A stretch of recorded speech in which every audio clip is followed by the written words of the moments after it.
a big story. Russian Foreign Minister Sergei Lavrov has apologized to India. Sergei Lavrov says he's apologized for the behavior of Western diplomats. Western delegations turned work into a farce, says Lavrov, after some diplomats skipped dinner hosted by the External Affairs Minister Dr. Jaishankar. The Russian Foreign Minister apologized at the G20 meet.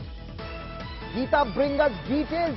This is global power play or diplomatic war playing out on Indian soil, Geeta.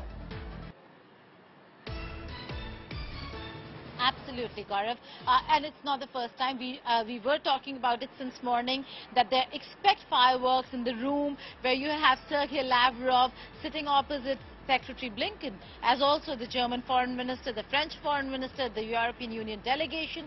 So one expected fireworks.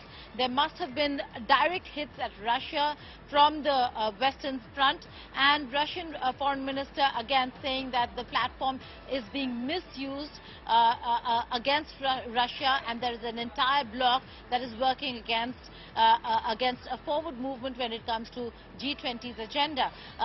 This happened during the finance ministers meet in Bangalore as well. When the G20 finance ministers met, there was a lot of exchange of barbs between the two sides, and there were reports of the German finance minister actually telling the Russians that we know who you are, where you live, and what you've done. So that's the kind of language we're seeing at a multilateral fora such as the G20 finance ministers and now the foreign ministers meeting. And the Russian side has hit back with Sergei Lavrov saying that this entire thing is a farce and that it's only being used or misused to target Russia.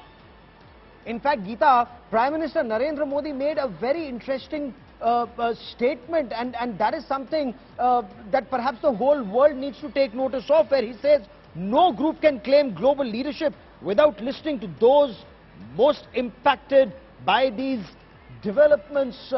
When we're talking about whether it's SDG, whether Sustainable Development Goals, or we're talking about food security, energy security, if you have to be a global leader, you have to take into account all that's important to the developing countries and not just keep everything hostage to the Russia-Ukraine conflict, Geeta.